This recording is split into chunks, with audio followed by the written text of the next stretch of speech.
ایک صحابی حضرت سعید بن عامر ہیں، حضرت عمر فاروق رضی اللہ تعالیٰ عنہ نے حضرت سعید بن عامر رضی اللہ تعالیٰ عنہ کو گورنر بنانا چاہتا حمص کا. انہوں نے کہا میں نہیں بنتا. فرمایا مجھے تم لوگوں نے بنا دیا ہے، خود گورنریاں بھی قبول نہیں کرتے. چلے گئے حضرت سعید بن عامر، گورنر بن گئے، صوبے کے گورنر. مال غنیمت میں سے کچھ زیادہ مال مدینہ شریف میں جمع ہوا تو حضرت عمر نے مختلف صوبوں سے غریبوں کی لسٹیں منگوائیں. حضرت سعید بن عامر کے صوبے کے کچھ خاص لوگوں کو آپ نے لکھا کہ تمہارے صوبے میں جو غریب ہیں ان کی لسٹیں بھیج دو. تو جب لسٹ آئی تو اس میں پہلا نام حضرت سعید بن عامر کا بھی تھا. کہا ہمارے گورنر کے پاس پہننے کو کپڑا کوئی نہیں، کھانے کو روٹی کوئی نہیں. حضرت عمر بیٹھ کے رو پڑے.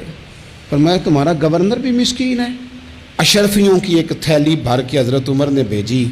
حضرت سعید بن عامر کے پاس جب گئی تو کہنے لگے انا للہ و انا الیہ راجعون. آپ کی اہلیہ کہنے لگی خیریت ہے؟ کہیں امیر المومنین حضرت عمر کا وصال تو نہیں ہو گیا؟ فرمانے لگے نہیں. تو فرمانے لگی کوئی آفت تو نہیں آ گئی؟ کہا نہیں. انا للہ کیوں پڑھا؟ ولی مانس دیکھنا میرے پاس دنیا آ گئی ہے، میں نے تو جان چھڑائی تھی اس سے، کہ میرے پیچھے بھاگتی ہے. حضرت سعید بن عامر نے سارا مال وہیں اللہ کے حضور خیرات کر دیا. حضرت عمر ایک دفعہ دورے پہ آئے ان کے صوبے میں تو سب لوگوں کو جامع مسجد میں بلایا، حضرت سعید بن عامر کو بھی بلایا. ابن الجوزی لکھتے ہیں کہ حضرت عمر نے فرمایا لوگوں تمہیں اپنے گورنر سے کوئی شکایت تو نہیں؟ تو لوگوں نے کہا 4 شکایتیں. ایک تو ہمارے گورنر صاحب جب شروع میں آئے تھے تو فجر کی نماز کے بعد ہی آ کے لوگوں کے بیچ بیٹھ جاتے تھے. اب اشراق چاشت کے وقت آتے ہیں، سورج پورا طلوع ہو جاتا ہے تو حضرت سعید بن عامر رضی اللہ عنہ آتے ہیں. اور دوسری شکایت یہ ہے کہ صرف دن میں ملتے ہیں، رات کو ملتے ہی نہیں. اور تیسری شکایت یہ ہے کہ ہفتے میں ایک پورا دن ہوتا ہے ملاقات ہی نہیں کرتے. اور چوتھی شکایت یہ ہے کہ کبھی کبھی بیٹھے بیٹھے رونے لگتے ہیں اور بے ہوش ہی ہو جاتے ہیں. آپ نے ایسا شخص گورنر بنا دیا جو دیوانہ ہے. حضرت عمر نے بلا لیا، قریب بیٹھے تھے، کہا دیں سوالوں کے جواب. گردن جھکی ہوئی ہے. عرض کرنے لگے امیر المومنین میں نے تو پہلے ہی کہا تھا میں گورنری کے قابل نہیں، میرے والا کام نہیں. فرمایا اب تو منصب تمہارے پاس ہے، تمہیں جواب تو دینا ہے.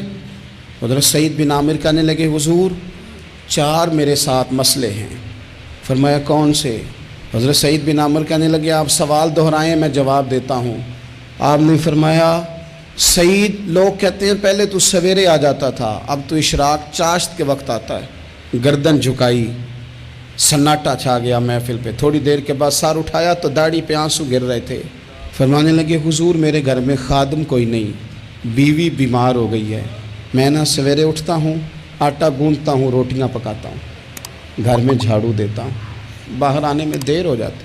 پہلے جواب پر ہی لوگ رونے لگے، آنسو نکلنے لگے. حضرت عمر رضی اللہ تعالیٰ عنہ بھی روئے. پھر فرمایا کہ سعید تو دن کو ملتا ہے تو رات کو کیوں نہیں ملتا؟ اپنی داڑھی پکڑ لی. کہنے لگے عمر ساری سفید ہو گئی ہے، اب تو لگتا ہے پھل پک گیا ہے، پتہ نہیں وہ کب مجھے کہے گا واپس آ جا. میں نے نا دن مخلوق کے لیے رکھا ہے، رات اپنے رب کے لیے رکھی ہوئی ہے، مجھے تکلیف نہ دی جائے. گورنر کی بات کر رہا ہوں. پھر کہا سعید یار ہفتے میں ایک دن ملتے کیوں نہیں؟ تو کہنے لگے عمر یہ میرے رب کے ساتھ پردہ ہے، اسے نہ کھولا جائے. میرا پردہ ہے نا، میں نے اپنے رب کے ساتھ اپنے پردے رکھے ہوئے ہیں. فرمایا نہیں آپ بتائیں. تو حضرت سعید بن عامر کہنے لگے غریب ہوں، ایک ہی جوڑا میرے پاس ہے، میں غریب ہوں. میرے جیسے لوگ ان کے پاس درجنوں جوڑے ہیں اور اس کے باوجود ان کی زبانوں پر شکر اس طرح نہیں آتا جیسے آنا چاہیے. میں نے کہا نا کہ میری اجرت میری محنت سے زیادہ کیوں ہے؟ میرے محسن تیرے احسان سے ڈر لگتا ہے.